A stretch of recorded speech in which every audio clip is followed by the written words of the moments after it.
Boy Tapang handa na, at Cherry White magugulantang sa ginawang aksyon ni Boy Tapang. Magandang araw sa inyong lahat mga minamahal nating taga-subaybay, sanay hindi nyo po makalimutan na mag-like sa video na ito. At paunawa tapusin muna ang kabuuhan ng video na ito at para malaman ang nilalaman nito.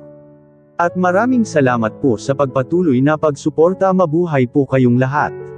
Naglabasan ng mga sekreto ang magkabilang side na dating magkasintahan na si Boy Tapang at Cherry White.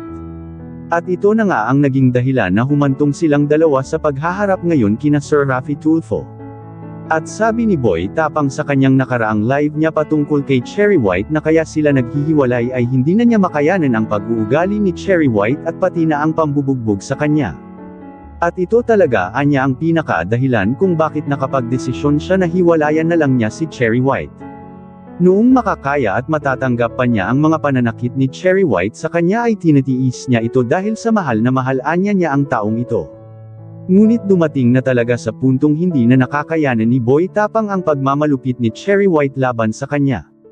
At may nakita pa siya na may kasama si Cherry White na ibang lalaki doon sa Cebu at kaya ito ang nag-udyok sa kanya na hihiwalayan na niya talaga niya si Cherry White dahil sa nalalandian na siya masyado sa babaeng ito.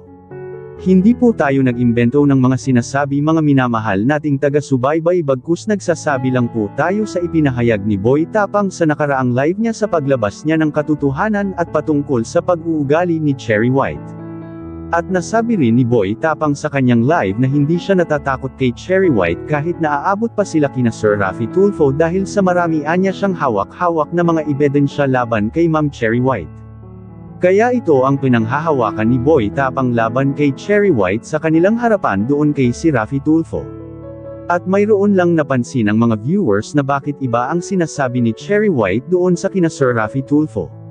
Dahil sa ang dahilan anya sa away nilang dalawa ni Boy Tapang ay ang Facebook account anya ni Boy Tapang ay pinaratangan siya na ginalaw umano ni Cherry White at kaya ito ang dahilan kung bakit nagagalit si Boy Tapang sa kanya.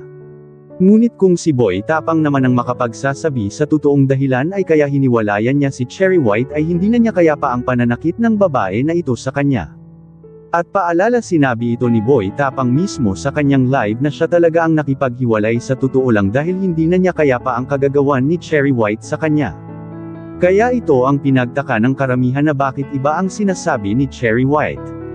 Sino kaya sa dalawa ang nagsasabi ng katotohanan?